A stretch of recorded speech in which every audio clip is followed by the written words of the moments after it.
เมิดได้ครบมกครบเจอในFC ห้าบเลาะแถวคิวรถนะรอวันได้เลยขายเมื่อแล้วก็ซื้ออันนี้เรามากินนะนี่หูหมูนี่นะนี่หูหมูมาต้มสีเปื่อยๆนะต้มสีเปื่อยๆเลยเฮ็ดเจียวกะปินี่2 หูอันนี้นะ50,000เดี๋ยวจะเอาพ่อซื้อสิตายได้นะพ่อกินนะ50,000เลยนะหูหมูนี่นะสำหรับกินเฮ็ดเจียวกะปินะเอาพักมาพัดมันได้จำเจียวกะปิป้อแต่เห็นนึกคิดว่าจะลืมเลยนะพวกเจ้านะโซ่ไปเลยเนาะโอ้ยขโมกขบเจอนะซีทุกคนหูละ25,000กับพ่อซื้ออยู่ขึ้นไปขึ้นมาแล้วกันนะเอาดินี่25,000 2 อันอันนี้50นะซ้ำละต้มเลยเฮ็ดเจียวกะปิพวกเจ้าเฮ็ดเจียวกะปิแซ่บเลยพักมีซีซ้อมนะเฮือนี่กับมีละแนวนั้นเดี๋ยวเอาพ่อซื้อแล้วเนาะ50,000 กีบนะ50,000 กีบก็เป็นเท่าเงินบาทก็100ก็60ไป65ประมาณ40ไปบาทอันนี้นะ40ไปบาทก็พอเกณฑ์แหละมาดูแห้งเฮ็ดก็แห้งกินเยอะไปเลยก็ซื้อมากินผู้เฒ่าแต่มันแน่นอนแต่เจ้ามีเมนค่อยเว้าดอกเยอะไปเลยได้กินเด้อเฮ็ดเพาะก็อ้อเลยได้เห็นเลยเฮ็ดเพาะนะมันทำบอกบ่มีความปัญญาซื้อหรอกมันละลายก่อนจะซื้อย่อมเห็นในอะไรเห็ดเพาะกระเลิมในไรฝนตกนะมันเนี่ยนะแล้วเจ้าเฮ้ย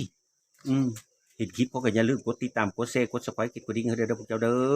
อสงสารเมตตาหนูนะจ๊ะเจ้าเอ้ยกินข้าวได้ละต้มหูหมูนี่จำเจียวกะปินี่นะครับมีซีซองก็มีหมดแล้ว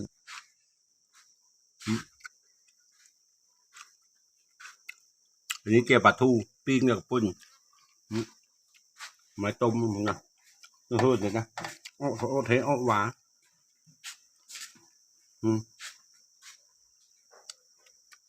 เจียวกะปิแล้วเธอสลัดเอามาเนี่ยหมอปะผู้เฒ่าอ่อนยุบยังไงสัตว์นายอื่นเด้อเจ้านะสลัดมาตะปาก2 เด่นหนาวพอนะไอ้กระนิกกระนักพอนะพักนั่งเลิศนี่พักบูนี่พักบูพักเป็นมีมดพักเสริมนี่ต้มหูหมูเจ้าเอ้ยนะหูหมูนี่มันราคาแต่เทนโซก็บุกครบเจอจะว่าFC ซื้อห่อส้มห่อแซวซ้อนในเจ้ากะปินี่จำเนี่ย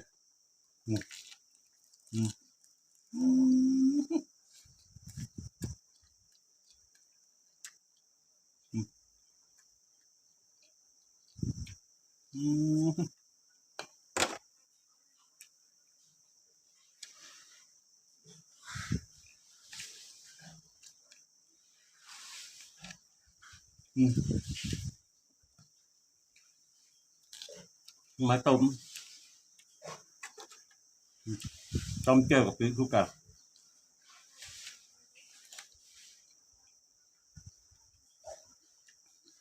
นัวไหมแล้วก็จ้าบะเลียงเขาย้อนยามแดดย้อนยามฝนแล้วอย่างก็มีหลายทำยำฝนทุละ2 นอ 3 นอพอได้แกงเจ้ากับพริก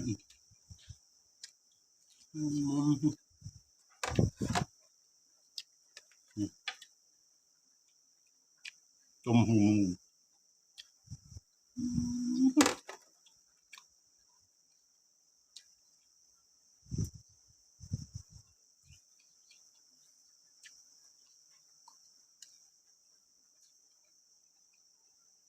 กินเขาแล้วก็ไปเอาขี้เล็กนี่นะพุ่นใช่พุ่น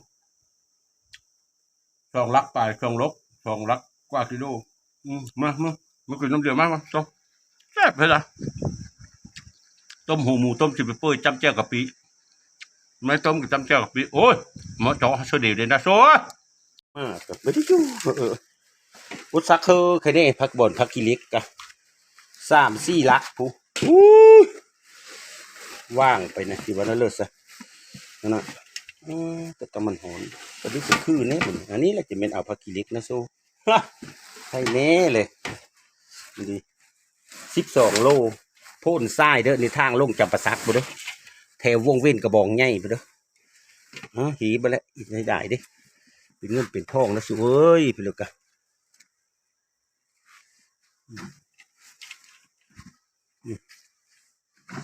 บุจลาเหล็กนี่บ้านเจ้าก็มีแบบบุจลาเหล็กนี่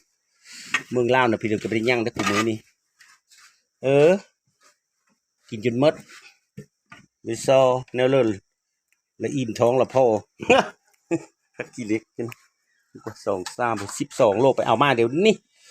ไปแล้วก็เลยไปเอาฮักก้อนนี่เลยเห็นโซนอ้อยไม่เท่านะอยู่คือฮะนะซื้ออ้อยน้ำร้านเนี่ยไปเฮิบมาเฮิบจิงรีดจิงรีดกับเพาะพันธุ์เลยนะจะเบิ้งเขาจะเอาจะเบิ้งในอ้อยดิผ้าเฮิบจิงรีดเด้อตอนนั้นเลยเด้อติดตามทั้งคลิปเพื่อเด้อพูดได้เหมยเด้มาแต่ตลาดไม่ได้อยู่ได้เศร้านี่เอาอ้อยเฮิบมากินคนผ้าอ้อยมันกินซ้ำมันละกินซ้ำมันละกินไปเอาอ้อยบักไก่3-4 กิโลผมก็ไปเอาไปเห็นเลยสิมันกินป้าเอาอาหารได้บ่เยอะมันบ่มันกินหัวอาหารได้จนได้ปัดโคขายจนได้เนี่ยเอาไข่มันแล้วได้ขนาดนั้นไข่ไปเลยมันเข้าไข่กันก็ไข่หมดเลยนะตัวละก็ขนาดตัวนี้เลยอยู่ว่าได้ทั้งหีทั้งขวางเลยกินอีหลายเอ้ยกินให้มันอิ่มพิซซ่าอาซีพค่อยหนึ่งนี้ได้เสร็จ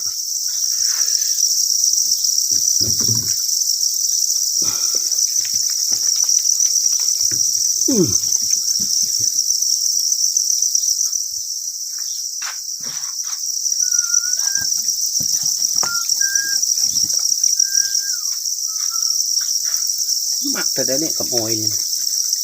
ไปกินจะได้เนี่ยสุกโคตรแล้วเนี่ยหลุดตายเพราะเอามันหอนเพราะชุดนี้เพราะพันชุดนี้นะมันหลายสัมภาระเลยสิไปรู้จนคาบลุกคนจังหวะชุดนี้คือตะเก้า